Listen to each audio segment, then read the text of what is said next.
আপনি আসলে কি বলতে চাচ্ছেন? আপনার নাম্বারটা পাবলিক টয়লেটে পাইলাম, এই জন্য ফোন দিলাম। কে রে, রাকিব নাকি রে তুই? রাকিব, রাকিব কে? হাসিস না বেয়াদব। আমার নাম তো মুরসালিন, আমি তো রাকিবকে কেউ চিনি না। আমার কলেজের কেমন বলবো? আপনার কলেজ, আপনি কলেজে পড়েন? সেন্টার ডাউনলোড করে তারপর আমি বেয়াদব। আমাদের সময় এরকম আজকে না কাটাই বেটার। না না, সরি আপু, আপনি রাকিব, আমি তো রাকিবকে চিনি না। আপনি কোন রাকিবের কথা বলতেছেন? আপনি তুই তুই করে বলতেছেন, আবার জুতা দিয়ে মারবেন, এটা তো ভাষা হইলো? কি আছে? ওই তো বললাম তো, আমি নাম্বারটা পাইছি পাবলিক টয়লেটে। পাবলিক টয়লেটে? হ্যাঁ, পাবলিক টয়লেটে দেখি নাম্বারটা ওই যার মধ্যে ছিল। পরে ফোন দিলাম, একটু ইফতার করে ফোন দিলাম, দেওয়ার পরে দেখি আপনি ফোন ধরলেন।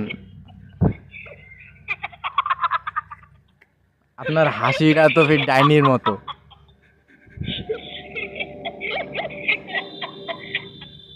আপনার কথা শুনে আমার ছেলে আসতেছে। ও, আপনার ছেলে? হ্যাঁ। আপনার তো বিয়ে, আপনার তো বিয়ে হয় না, আবার ছেলে ওইতে আসবে? পাগলামি বোকামি কথা শুনে আমার ছেলে আসতেছে।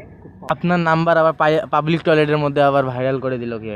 কোন জানি বোকায় ভাইরাল করছে, আর কোন জানি গাধায় নিয়ে ফোন দিতেছে। এটা তো ভালো করে কথা বলতেছি, আপনি তো তুই করে কথা বলতেছেন, আবার জুতা দিয়ে মারবেন, এটা কোন ভাষা?